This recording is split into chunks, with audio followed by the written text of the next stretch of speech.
What's up, everybody? It's Alistair, and welcome to Headspace, where I review shows and other creative works I like. And when I review shows, I'm usually like digging for little nuggets and tidbits that could go on a test, but I definitely don't have. But ultimately, it's about us, the audience, me, and so let's see what we could take with us. But today, on this episode, we're reviewing The Last of Us, titled Infected. And I wanted to start with what I took with me the most and enjoyed the best in this episode, which was the scenery. This is really like the part of the game when you finally get the move after the intro. But since this is a show, it's really like where you could let your eyes wander and notice stuff in the background, or where you usually look is like the center of the screen. Or even if you're doing that one thing like you do like when you're playing a video game and like almost not blinking, like you'll be like, oh, lily pad or grass. You won't exactly like identify what it is, but you like your vision kind of like nudges you to something while you're like taking in like the whole screen. But as they go across the wreckage of Boston, I slowly started to wonder and think about whether if this was like someone's like old haunts from college and they like took their family or friends to go like see like where everything was. There's obviously like not like it's like ooh like here's where I worked. This is where I studied. It's like I even tripped there like all the time. Like on my feet of course.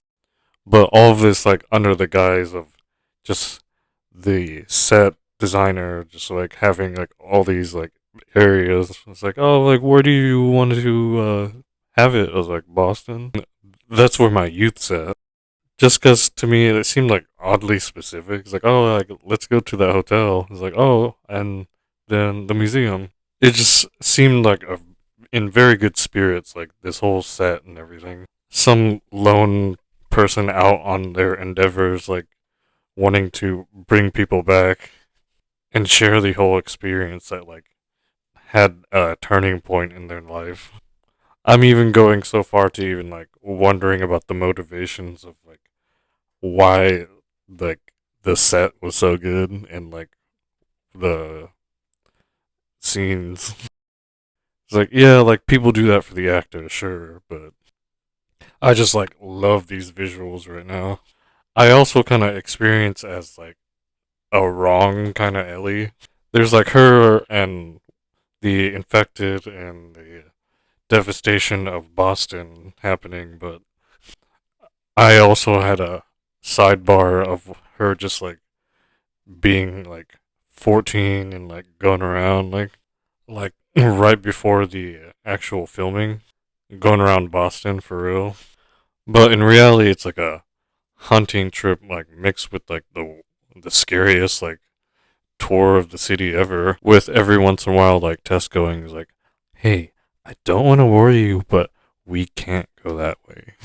But you wait right here while we figure out the least dangerous direction we can go." With it going back to LA, just like, I guess they don't want me to be worried, so I'll pretend like it's normal. But all in all, like, Ellie's not worried, so I wasn't so worried. But the whole cordyceps outbreak almost made things like peaceful as you're going, trying to like process something else besides like fear and hopelessness. It's like, yeah, we achieved like world peace, like just the three of us, except has to be like a looming threat, like not so far away. But to get into the story, we start with Jakarta and this doctor Ibu Ratana, and she's just going through Indonesia and like how they got their first infected and what the military wanted them to do. And then it switches to Joel, Tess, and Ellie, and it's just them going through the city. And Ellie's like learning about the infected and a little bit of the history of what happened altogether. And eventually they make their way to the Capitol building to meet up with the Fireflies, the Marlene's people. Not too complicated this episode. It's just boop, and straight there. But as far as how it's going to be achieved, it's not as simple. There's something that happens that's very devastating at the end. But I'll get back to that after I explain some of the interactions that happen in between. But oh man. But again, at the beginning of the episode, there's the first where science went wrong. But we didn't go as far back as the 60s. And this next one is pretty cool because it's in a different language, broadening a horizon. And it starts easing you out of whatever you may have been thinking of or focused on before the beginning of the show. But I'm starting to wonder if this is like one of the scientists like Firefly has out west, having survived and still needing to do something because they're probably the only ones that could assist in the way that they can. I don't know how she would have got there, but I assume that there's like not that many resources and it's like a awesome facility where she's at. Well, compared to their low options. But to go over to the next thing, after Joel and Tess argue about whether or not they should press on with the taking Ellie to meet up with the Marlene's people to get the car battery, and they decide to keep going for Tommy's sake. And as they're hiking along, they spot a crater. We learn that not only in Jakarta, the major cities in America also was bombed to try to wipe out the infected. And you learn about the Fedra and how they just like didn't even bother with the cure and just are trying to move on because they can't do anything definitely. Even so far as like through the episode that we learned that Ellie has taken a history class about the 20 years and certain things that happened. There's like, yep, okay, well, I could tell you about it, but we're moving on from there. And it kind of looks like there's like certain like safety classes about like, how to be out in the wilderness. Probably just in case if the QZ, the walls go down or something goes wrong with that area. They put in like a lot of a story, like with just like a few moments of like interaction. And while you're out in the open with Joel, Tess, and Ellie, you go to Ellie and Tess talking, and you learn that Ellie seemed to have snuck into some mall, and you learn about how she got her bite in the QZ. And it seems to be this little moment where she kind of admires Tess and how she could end up being, especially with how everything is. You start to think that it's pretty possible that she could be just as determined and headstrong as Tess, but Tess is also like admiring Ellie about how hopeful she is and like how she gets to be a certain like attitude, just like the young, innocent, and in a good mood. But through their hike, through the destroyed part of Boston, you at least like notice that at least there's like a evolving dialogue instead of like the same ongoing thing. And you like kind of maybe like see what the fireflies are about and at least like what Tess is like ultimately wanting, but she has to like incorporate like these reasons for Joel to go, otherwise like he'd just be in the same spot. Which it's not anything bad. Like that's still something that's needed like within someone, but that's like a lot of Joel. You see Joel and Ellie interact, but it doesn't seem to be going as kosher as it could be. Joel's like not really like trying to connect at all, just because like he knows like eventually he's not gonna be dealing with her anymore. But Tess and Ellie, it seems to be going pretty good. Ellie's like neither hitting all the right buttons or Tess is just like kind of like been wanting to have this moment. All in all, Ellie seems to be a good hang and Tess has been wanting to talk. And especially at the hotel when the hundreds of people infected with the cordyceps like seems to change their plans about the hotel. Tess has this moment with Ellie where she shows like honest like concern for her and is trying to explain things to her, and she literally says like how she wants to keep her alive. So I guess she gets the privilege of the Tess rundown. Before she would only use like pretty short sentences, like straight to the point. But she really is opening up to Ellie. It kind of seems like that she had to like dump everything else that she couldn't use and only like retain like what she could use. That goes mentally and even like physically. She's super practical, but not by choice. And she's like trying to peel back those layers because there's like an opportunity to let it show. Like she'll be like her little vassal to spread it onwards. But to take a break for a second while we're talking about the hotel, this is like the area where there's like the lily pond, and on the run up to the scene, there's like a little frog on the piano. I just like how everything looks in this. It was supposed to be like a super expensive hotel, and there's a little bit of a dialogue about how it's too ritzy for them. The water is green from algae or something, and you get to see all those lily pads that the frogs supposedly sit on. And then there's like a little bit of gold every once in a while. It's very visually appealing to me. It like gives my eyes something that it wasn't asking for, but is appreciating. But then we move on to the cordyceps up close, and it seems to be the part of the cordyceps is like there's like a little nesting territory. It's above ground, and it kind of like covers a certain area, and then it also goes underground, and it could be like anywhere as far as to a mile. And if you're in a certain spot, you can alert the horde of infected people. You just step on the wrong spot and you're done. One part of the fungus tells the other part of the fungus, and then the infected people start coming. And on this part, you really get to like put yourself into it.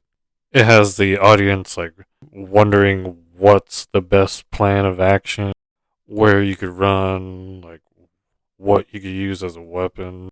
Which, while they're going through the museum, Tess, Joel, and Ellie find out that there's two fully infected. I thought they called it a slasher or a stalker, just roaming around like right where they need to go, and the struggle is definite.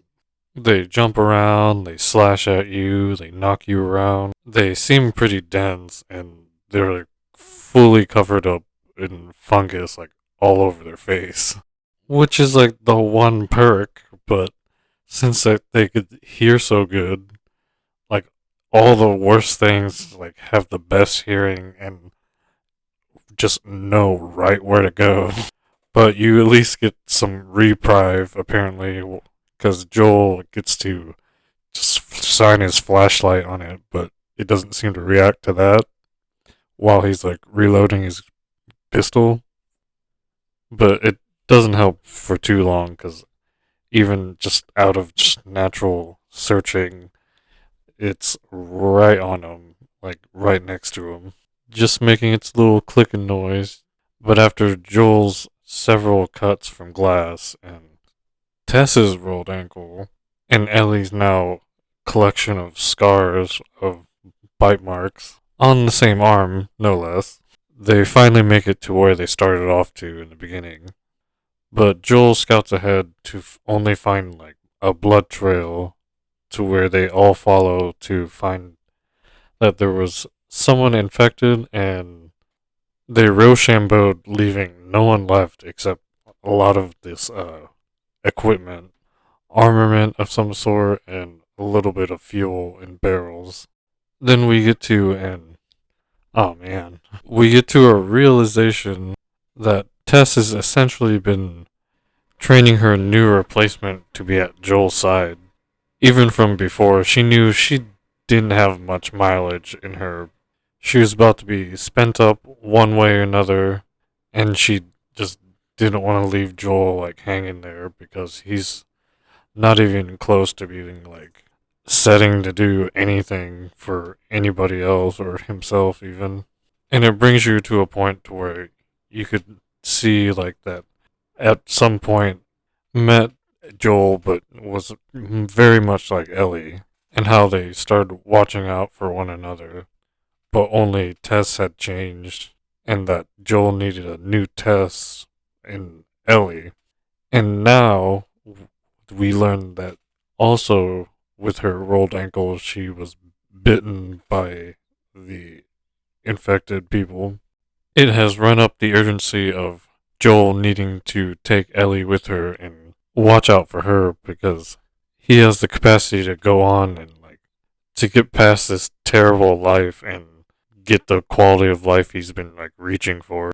And while the news of Tess's bite is sinking in, there's a newly infected person on the ground that Joel has to shoot, and then alerts the cordyceps network. And one of the little tendrils of the network being hit while the infected person is getting shot alerts those hundreds upon hundreds of zombies to come to their location. And because Tess is infected, she decides to make a stand there while Ellie's protesting and not wanting to leave her. Ultimately, the wishes of Tess are respected, and while she's knocking down barrels and throwing down grenades from the supplies, she gives him some final orders to take care of who he can, and Joel and Ellie make it out of the building and take some cover. Taking in the fact that she got through to Ellie and then knowing she got through to Joel, she takes her last stand and takes out her lighter to go out in her own way in control and not having to turn at all. And Tessa's story closes out the best way it can with everything going on as it is. Circumstances not giving in at all while Ellie's looking back at the demolished building, realizing no one's really safe and how temporary things are right now. With the credits dropping, ending the episode. Well, it looks like that's about it for The Last of Us Episode 2 Infected. And I hope you join us on Headspace next week for Episode 3. And if you could leave a like and subscribe, that would do my heart wonders. And hey, while you're at it, leave a comment down below about how you felt about Tess or Anatorv's performance and everything, or just anything you can remember from the game. I really do hope we get a flashback with Tess in it or something. But hey, you look good, and it shows.